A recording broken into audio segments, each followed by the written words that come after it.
In the ancient village of Afon, Princess Ola was celebrated for her beauty, grace, and unrivaled skill in traditional dance. Her movements were legendary, and the spirits themselves seemed to watch her with envy. However, her mother, Queen Adejua, was deeply protective of her daughter, for she knew a dark secret tied to having a child.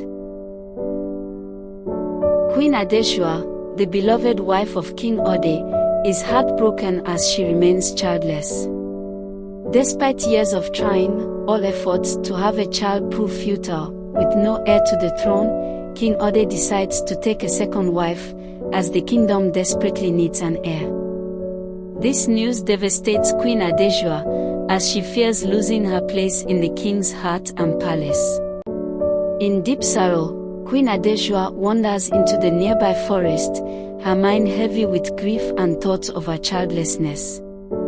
As she walks, she begins to sing a sorrowful song, pouring out her pain to the earth and the heavens.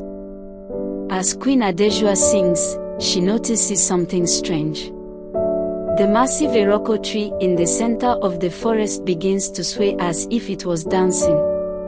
Confused and mesmerized, she watches in awe. Suddenly, the Iroko tree transforms into an old woman, wise and ancient in appearance. The old woman approaches Queen Adejua, telling her that her song has touched the spirits of the forest. The old woman offers her a gift, a child. She promises that Queen Adejua will have a beautiful daughter, but she issues a stern warning. When your daughter comes of age, she will love to dance, but you must never allow her to wear the traditional village attire during any festival. If she does, she will be claimed by the Iroko tree. Queen Adejua returns to the palace with newfound hope. True to the old woman's word, she soon gives birth to a beautiful daughter, Princess Ola. The kingdom celebrates the birth of the long-awaited Princess Dot. As Ola grows, she becomes known for her beauty and grace. One thing becomes clear: she loves to dance.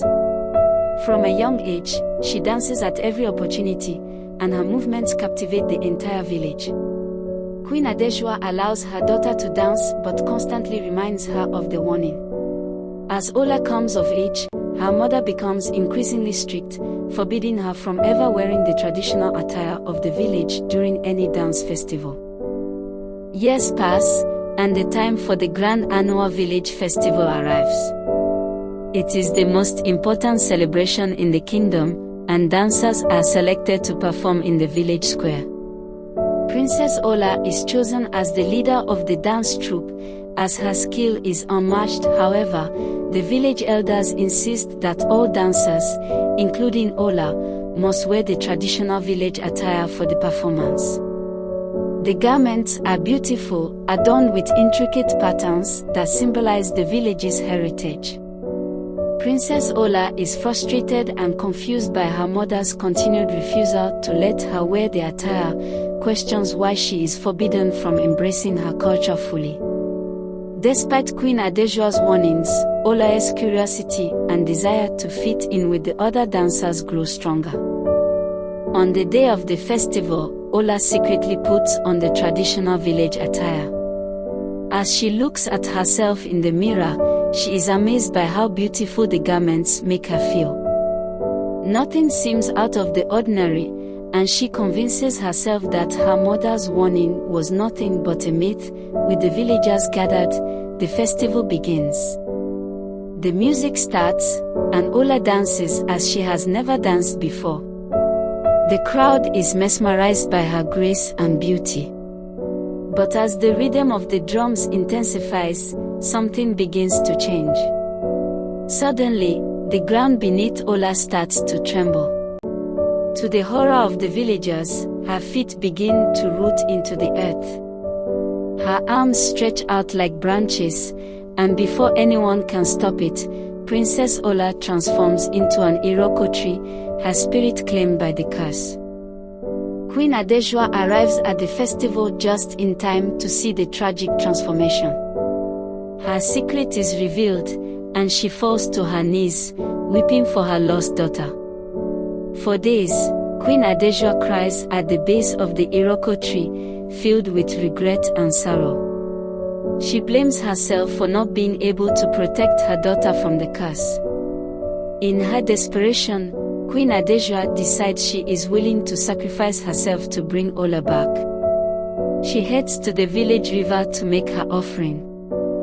As Queen Adeshua reaches the river, she spots an old shell by the river bank. In her grief, she picks it up and throws it into the river, hoping that some offering will stir the spirits. Just then, the old woman from the forest appears behind her. The old woman tells Queen Adeshua not to cry any longer, reminding her that her mother's sacrifice is great but that there is another way to save her daughter. The old woman instructs Queen Adeshua to gather 3 fresh eggs and go to the Iroko tree.